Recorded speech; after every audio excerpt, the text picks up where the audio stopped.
Depois de 86 anos, o São Cristóvão pôde enfim dizer: é bicampeão carioca. As fotos reveladas há quase 90 anos mostram altivez, confiança. Um dos maiores esquadrões são cristovenses de todos os tempos, o de 1937. Mas os anos seguintes não ofereceram tantos exemplos à altura. O quarto clube mais antigo do Rio de Janeiro, ainda em atividade, vive ali, no caminho de quem chega ou sai da cidade, quase esquecido pelo bilionário universo da bola. Aqui no São Cristóvão, quando a gente tem jogos, o que acontece? A minha neta, meu neto, eles ficam da grade ali gritando: Tovão, Tovão, Tovão. Isso aí é que nos faz ficar feliz, é o que faz a existência do clube. O São Cristóvão de Futebol e Regatas é bem mais do que o clube onde o Ronaldo Fenômeno nasceu para o futebol. Se bem que é o seguinte, quem quase nasceu ali mesmo foi o Renato. Torcedor, diretor e filho de uma antiga funcionária do clube. Ela estava grávida, lavando roupa, passou mal, a bolsa estourou. E aí pegaram e me levaram para a maternidade. Aqui é o quintal da minha casa. O orgulhoso bicampeão carioca. O verdadeiro motivo pelo qual o Globo Esporte esteve no simpático estádio da Rua Figueira de Melo. Eu cheguei aqui há 6 anos atrás e escutava muito que o São Cristóvão tinha sido campeão pela uma das federações em 1937. Mas esse título nunca tinha sido reconhecido. Montamos um histórico comprovando que a federação, antes de ser extinta, nomeou o São Cristóvão campeão naquela época e entramos com o processo na FERJ. Foi reconhecido depois de quase 100 anos aí o título de 1937. O clube precisava apresentar à Federação do Rio um dossiê detalhado, com reportagens da época, fotos, documentos, provas do título esquecido. Então, a diretoria recorreu aos trabalhos do André, jornalista apaixonado pela história do futebol carioca. E pelo América, time que não alimenta qualquer tipo de rivalidade com São Cricri. Ainda bem, pois se houvesse, eu estaria em maus lençóis.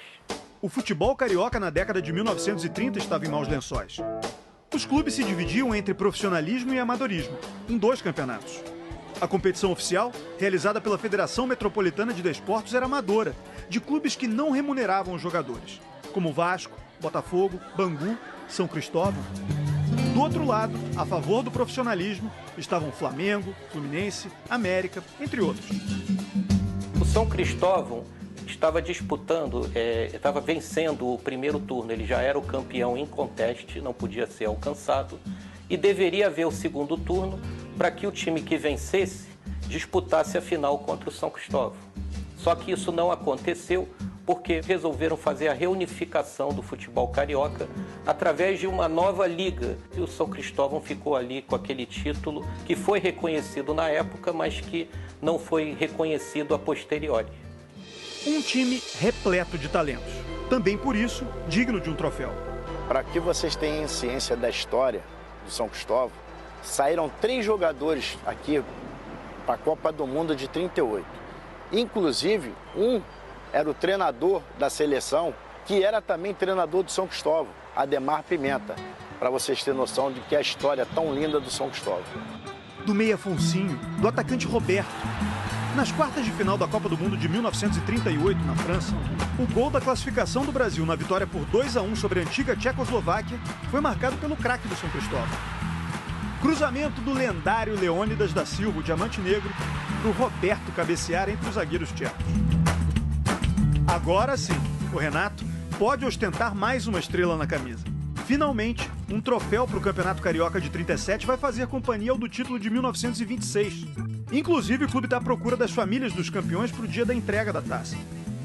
Eu já falei com o Renato para a gente tentar buscar um neto, um bisneto de alguém que jogou nesse time de 1937, que fez parte da comissão técnica, o filho de jogadores, para que ele possa compartilhar essa alegria de hoje nós ter se tornado bicampeão carioca. O reconhecimento de um título conquistado 86 anos atrás vai além de uma segunda estrela na camisa, ou uma nova data imortalizada na fachada do estádio. É um ato de resistência de um clube tão tradicional que se recusa a morrer. E eu fico pensando, a gente tem que ajudar enquanto existe, porque quando acaba, aquilo só fica no passado. É o passado trazido à tona em tinta fresca. Atualmente, na terceira divisão do Rio, o São Cristóvão reforça as cores da própria história para voltar à elite em 2026, 100 anos após o primeiro, não mais o único título.